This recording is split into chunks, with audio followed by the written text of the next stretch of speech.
Hello and welcome to the Alastair Generationally Speaking podcast, where we look to bridge the generation gap by debunking myths, tackling stereotypes, and sharing practical tips and hacks on how we can build stronger intergenerational connections. And today I'm talking to a record-breaking adventurer, and he really is record-breaking, ultra runner, speaker, author, and founder of the mental health charity Mind Over Mountains. And he's certainly no stranger to overcoming challenges, although I'm hoping this isn't too much of a challenge for him, because he's a pro in that as well. Alex Staniforth, lovely to see you. It's nice to be here, Alastair. And it's been a few weeks since our last challenge, so still trying to work out where things are and what day of the week it is. So please, bear with me, but it's great to chat. And by the way, we'll come to your generation stuff in a second. But just before we do that, we should just mention, you said it's been a couple of weeks since your last challenge. 45 days. And tell us, what did you do in 45 days? I had a little mountain excursion. It was the challenge was actually climbing all 446 mountains in England and Wales in one human-powered push. So I ran the mountains, I cycled in between them, which is about 3,000 kilometers, about 100,000 meters of ascent, which is equivalent to about 11 times Everest. And the fastest time before that was 6 months. So we knocked the time down by about 4.5, and we've raised about £36,000 so far, which was the goal. So it was quite a long one, and probably the longest thing I've done in quite a while, really. I love that, in quite a while. Well, congratulations for doing that. And we will put a plug for your charity in the show notes as well, so people can actually support the work that you're doing, because it's incredibly important work. So today, Alex, really what we want to talk about is about you, your generation, because you are a Zennial. So you're, I believe, about 30? Yeah, I turned 30 30 days into my challenge or something like that. So I was actually on the mountains, which is partly my reason for doing it, really. Lovely. So we're going to talk about what that means, being on that cusp between being a millennial and being Gen Z. And we're going to talk a lot about, especially you in business, and how you interact with different generations. And of course, with your charity, because leading a major charity, doing incredible jobs with Mind Over Mountains, the reaction you get from different people. And we're going to finish off, as always, with some tips and hacks on how people can interact with different generations better. So how Gen Zs can interact better with other generations, but also if people want to interact with you, what can they do to improve that? Let's start off with you as a person growing up, because I'm a great believer that you are very much the product of your upbringing, not just the era in which you grew up, but also family life and what was going on. So give us an overview of what life was like growing up for a young Alex Staniforth. Sure. Yeah. Thank you. I think the best way to describe it would be overcoming challenges, adversity, and nothing serious. And I was really fortunate. Don't get me wrong. I had a great start in life. I was brought up in Chester. I was an only child. My parents gave me everything I needed, and I had a very comfortable start, really. And so there's no obvious signs of challenges, and there was no sign that I'd go on to do all these mad things I've done since in the outdoors and adventures. But I think everything changed when I was about 9 and had epilepsy. And that was only quite mild, but that was a catalyst for a whole host of challenges, like anxiety and panic attacks. I was badly bullied from the day I started school until the day I left school, which played havoc with my self-esteem, self-confidence, etc.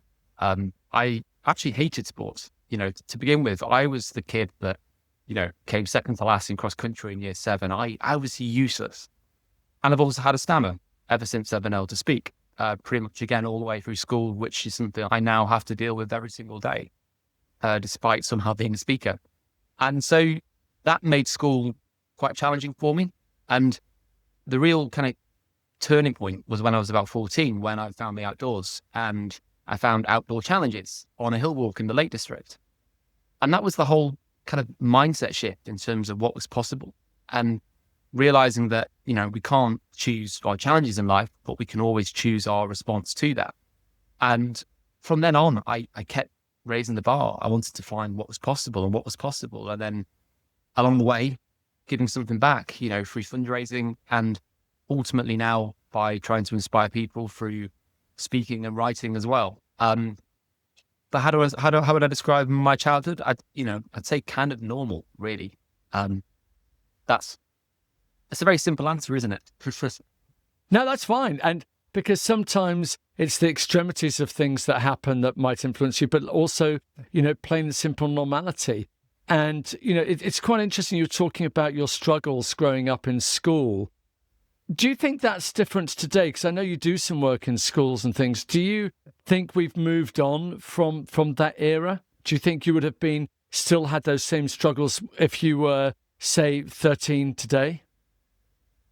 I do still speak in quite a few schools. I've spoken at 2 this week alone. And I guess the reason I'm always keen to speak in schools is because I'm not that far away from their age group. I can kind of understand it, and hopefully they can see that I'm not too far away from them. And therefore, if I can do these things and overcome this, that they're probably, dealing with the same things, especially bullying and mental health, which are massive issues in schools.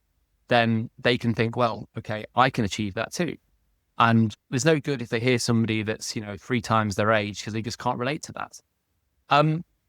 It's hard to say, but I know that the issues of bullying and things are probably even bigger an issue now.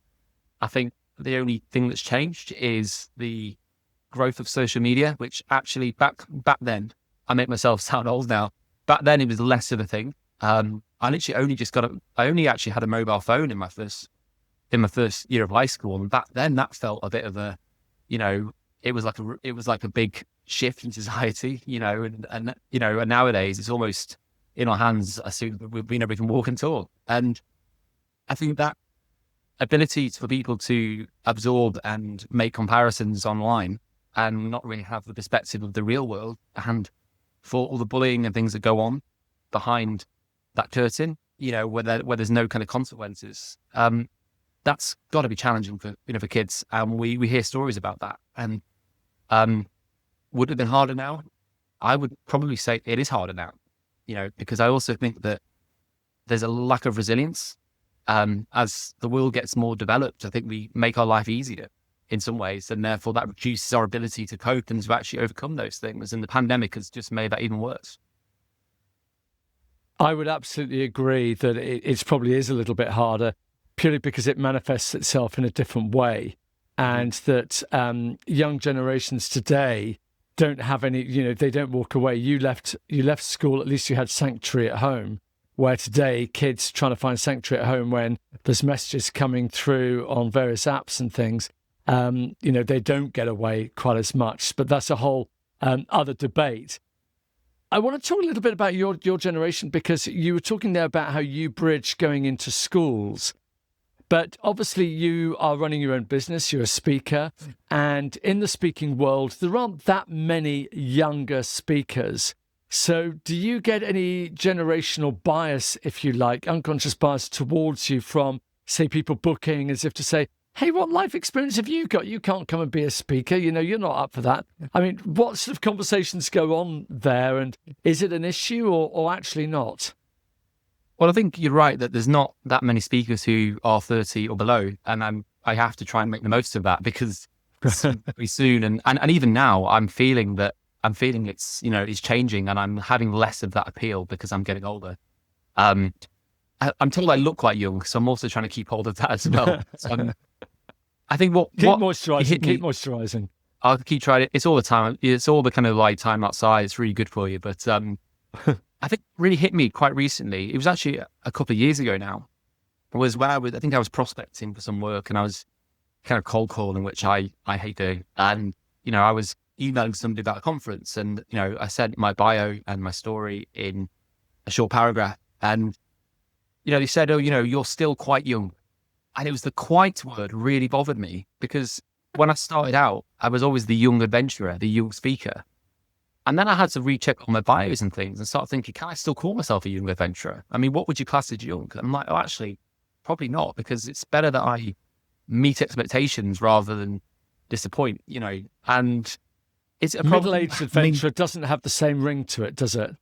Not really, and I think a lot of the people who it is a problem for, I won't be aware of because they just won't contact me. So it's hard to know whether it's a problem. But I think at the same time, I've definitely noticed in the last couple of years that when I'm speaking for clients, they say, when they chose me for an event or when they book me, it's because they have a lot of younger staff or they have graduates who are all a similar kind of age, and therefore they want somebody that people can relate to.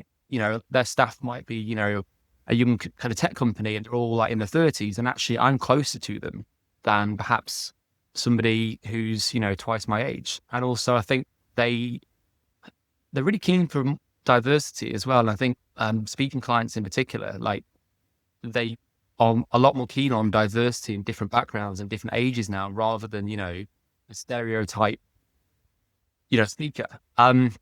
You're being very careful not looking in my direction as you say all that, Alex, I notice. No. Oh, well, I think in general, like people don't want to hear all the like big names and all the, really successful people. They want to just hear everyday people that have been through kind of challenges. And, and I think that generally they say they just want something really different. And because I'm younger, I think that becomes that difference. But in terms of life experience, yeah, I think I feel that imposter voice. I think any problems are mostly internal and how we feel about ourselves rather than what other people are thinking. For sure, I'm sure there's lots of people I've contacted who just dismiss me because they see my age rather than seeing the things I've done in that time. And I think we should be looking at what people have done rather than their age, because, I know people that are, who are probably 10 years under me who've done more than me. And frankly, it's how we use our time. It's experience we've gained in that time is what matters. Because a lot of people go through life for a very long time just dwindling along and not really pushing themselves, and therefore probably have less experience to share. I'd argue. So I would say that it's been an advantage so far, on the most part. And I've been lucky because I've got a few things to talk about, and I find I relate. A lot of my friends are actually older than me because I feel like I'm on their kind of mindset, and my values and my purpose are more towards there because of my experiences. And we'll talk a little bit about your relationships with other people of other ages in a while. I just want to go back a second in terms of when you're working with your clients as a speaker. Do you leverage your age at all? Do you talk about your generation when you're speaking with your clients? I wouldn't say I really get asked about it. I think if I'm speaking to a company where the person booking me is my age, or I can tell that, they're quite junior, it often feels weird for me almost if the booker is perhaps, I don't know, I think if they're younger than me, it feels a little bit strange. And I think it might be because, they're kind of in a proper job and I'm not. And also when it gets to talking about, actually finances and things, I think it just feels a bit like we're still back at sixth form. And I find it really challenging sometimes. And in terms of leveraging it and, talking about it, I think when I'm actually speaking on the stage, when I'm actually at my events, I just call it out straight away. I call out, the elephant in the room, and I actually mention that in my introduction. I'm like, okay, generally when you have a guest speaker, you'd expect somebody older, somebody more experienced, somebody successful, not someone, who's, into age and, who failed Everest twice. But clearly that is part of the story. It's that being human and being unassuming, and actually, well, people see my age and say, oh, you've achieved so much. I'm actually think I need to achieve a lot more. But that is the age thing that makes people really kind of wake up and think, okay, how am I spending my life? What have I been doing? Do I really want to be doing this, or what do I need to change? I think it just, it kind of shakes them up a little bit. But it doesn't come up that often, and I don't feel that age is just a number to me.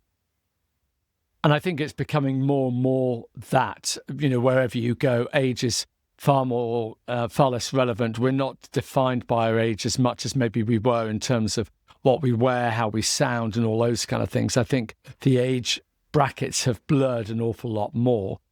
Looking at your charity work that you do, first of all, what drove you as a young person to set up a charity? That's not stereotypical of your age. That's something that people do later in life when they want to give back.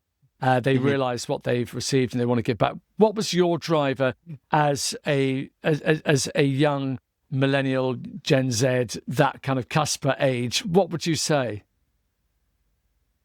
It was definitely never part of the plan. And I've fundraised for charities through my challenges literally since I started, when I did the Free Peaks back in 2011, so going back quite a while. And so it's always been part of me to give back.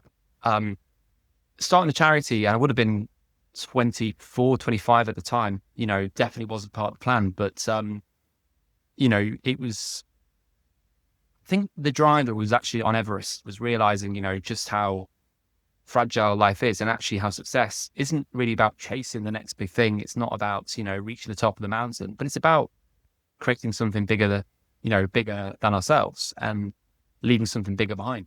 And a charity for me feels like a way of creating that kind of, I guess, as a legacy, and again, it wasn't part of the plan, but the opportunity came up. It felt like the right thing to do at the time, and the demand was there. So like everything I've ever done, I've never let age become a barrier or, oh, well, I'm too young for that. I mean, after trying Everest at 18, nothing ever feels too young. And back on Everest, I mean, that was much, much more of a barrier, because trying to, and literally sitting in, in boardrooms with CEOs of multi-million pound firms in a suit, when I was actually, I actually took the day off school because I was meant to be doing an A-level exam that day to try and, pitch for sponsorship to go and climb the world's highest peak. There was much, much more, I'm sure, going on of, okay, you're too young, you haven't got experience. For me, I saw that as, that was a selling point. I was going to be the second youngest Brit. So, I've never seen it as a barrier. And with the charity, again, I don't even really consider it. But again, it's that internal conflict of, I don't have experience. I don't have a clue what I'm doing. Not necessarily because of age, but just because I've never worked in that environment before. I've never actually had a team. I've always kind of worked myself. I'm the worst boss I've ever actually worked for, and so it was more my lack of experience rather than my age that was the problem. But at the same time, the team have always been trying to elevate me and try to push me into that kind of actually founder status. But also the charity is about helping people of all ages. And if I've got a story to tell, if I can relate to that, then I think that's all that really matters. And the fact that you're doing good while you're doing all of that is fantastic. What about your peer group, your friendship group, people of your age? What do they make of you? Because you certainly, must be a bit of an outlier in terms of not just your career choice, but just everything that you're doing. There aren't many 30-year-olds doing what you're up to. I think after Everest, what I realized is that we're all on borrowed time, and so I just want to do as much as I can in the time I've got, and I remember back in the Everest days, I had somebody say to me, oh, what's the rush? You've got lots of time yet. I'm like, how do we know? And how do we know? Ever since school, I've always been different. I always wanted to be different. And Everest, I guess, initially was my way of being different and kind of raising a middle finger to all the bullies, if I'm really honest. And so I left sixth form. I was meant to start a degree the following year. I pulled out of that, and I've never looked back. I don't regret that at all. So I've always taken my own path and always wanted to take that own path. And so because of that, I don't really have a peer group who are my own age. I would say that, most of my friends are older than me. Again, I don't see that as anything but a number, but what was interesting was I was speaking to a guy a few years ago who ended up actually sponsoring our charity. And he said to me how, people in their 20s and below tend to be more kind of like internally focused. So they're more kind of focused on them and their needs and kind of their place in the world. And I think as we get older into kind of, 30s onwards, we start to become more, I guess like externally focused. So we're more focused on actually our purpose, what we're here for in the world and trying to kind of give and give back and trying to make something bigger. And I think because of my experiences, I did that a lot sooner. And therefore, from, I guess, a maturity perspective, when you've been through those things, they teach you a hell of a lot. You become a lot more resilient and you realize what's really important, which isn't all your views on TikTok, and I think that's just kind of kickstarted me a little bit further down the path. And so I'm only really in regular contact with one friend from school, who I went on my very first hill walk with back in 2010, I don't really have any contacts in that group. And, I do speak to people of that age or below, but I just think that we have different values, different views on the world, and therefore it's hard to really connect. I mean, I love all of that. Your sheer determination, and this whole thing of sticking a finger up or effectively to the bullies. It's reminded me of a quote I used in another podcast recently, which was, the best revenge is massive success. I think it was Jim Rohn who once said that, and it's so true, and it can be a real driver, I think, for people. Alex, I'd like to finish off really with a few life hacks, tips, whatever you want to call them, because one of the things I always like to help people with is whether they're your generation and how to communicate to others, or whether they are people who want to communicate with your generation. So first of all, for somebody who may be looking to either connect with you who's younger than you, what would your advice be to them if they want to aspire to being someone like you? How would they communicate? How would they talk in a way that's going to be effective for them?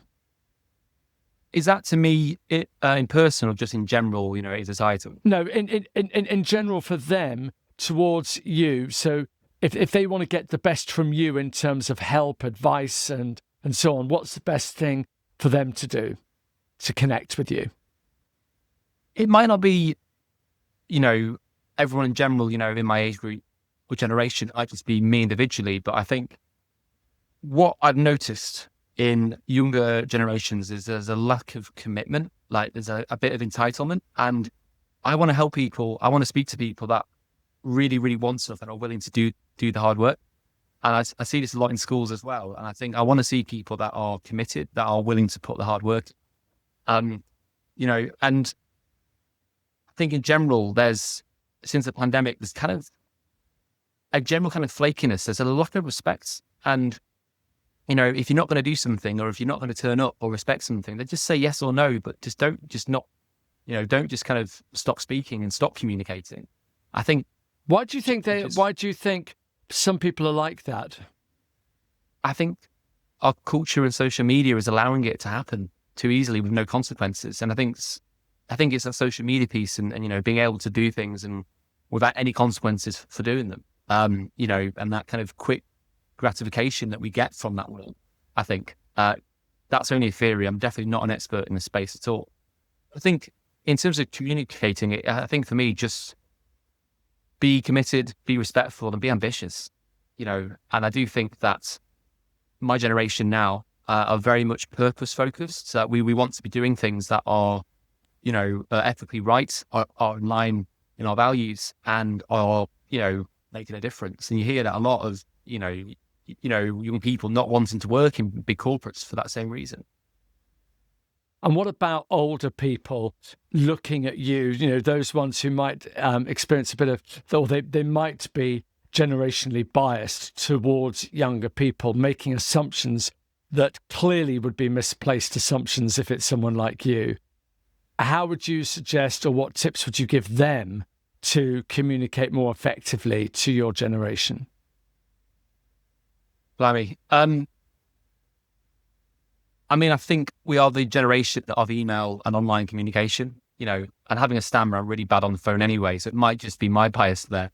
I think we are very much purpose-driven, and we are less focused on, on money and, the kind of 9-to-5 way of life. I would say that we are probably more focused on actually wanting to make a difference and wanting to be living with purpose and be valued for that. So I think just acknowledging that in the communication, and there is still, I think, a little bit of culture where it's like, where we're kind of seen as soft, we're not as tough as, the older days. And I think there is often a lot of discouragement when we try to do things that are unconventional. I've had so many people try to kind of question and challenge me on my life choices because it's not the conventional thing to do that they may have done before, and it's not perhaps stable or secure. It's a bit risky. I would be encouraging other generations just to to allow that, to enable that, not to challenge it, because actually I think it's really important to us. I think it's often envy that leads to that. You see that quite often. I've experienced it watching other people, where older people are almost disparaging about some things that young people are doing because they have an opportunity that they maybe didn't have. And it's like, well, that's not a reason. If they've got that opportunity, let them do it. Last question is, what's the best thing about being 30, and what's the most challenging thing about being 30? What a question. I mean, not to sound like a broken record, I said it doesn't mean a huge amount, but I've only been 30 for in fact, it was a month ago today. So there you go. I've been 30 for a month. So I've not had a chance to experience what 30 has to offer, but I don't know. For me, it feels like, I think the positive thing is it feels like a reflection point, and that can be a challenging thing as well, because you get to a big milestone in life and you might think, oh, like, blimey, I'm not where I should be, or I'm not where I want to be. And, everyone else is doing this, and this, and, I failed. And I think those reflections can be positive or negative. For me, I wanted to do the 446 to mark my 30th in style and to raise awareness of all the people who are suffering in their mental health. And, I'm hearing more and more about my peers who are feeling lost. They've kind of been forced down the conventional route, and they've maybe got a career or university, and they've just not found what life's all about yet. And, they're really struggling. And so that has an effect on mental health and suicide, which is the biggest killer of people under 35 in the UK. So I think that's perhaps the negative and the positive at the same time, but being 30, I feel like we're in the kind of peak kind of zone almost. It feels a little bit like we're kind of less of an apprentice now. In your 20s, it seems it just has that feeling to me. But because I'm not in the corporate environment, I could be completely wrong. But to me, it just feels like I'm in a really nice kind of transition. And I think that's the top of my head. I mean, we have some brilliant bands came out in the years that I was born, and so we can be proud of those, and that's probably one good thing as well. Like Oasis have come back around, so we can, be proud of that. We were from the same age, that same era, and that's it. That's the thing off the top of my head, really. No, I think that's perfect, and I actually think 30 is a great age. I do remember it sometime in the past, and I remember it being a great time. So, Alex, it's been an absolute pleasure. Keep up that amazing good work you're doing, especially with the charity, the speaking, and everything that you're doing to raise awareness of mental health. It's absolutely brilliant, and I think you're a great ambassador for your generation. So thank you very much. And thank you very much indeed for joining us. We'll be back again in 2 weeks' time. Bye for now. The Alastair Greener Generationally Speaking podcast was presented by me, Alastair Greener. It was recorded at Granary Studios and produced by James Jones. Please follow us and leave us a review wherever you get your podcasts. To find out more, visit generationallyspeaking.co.uk.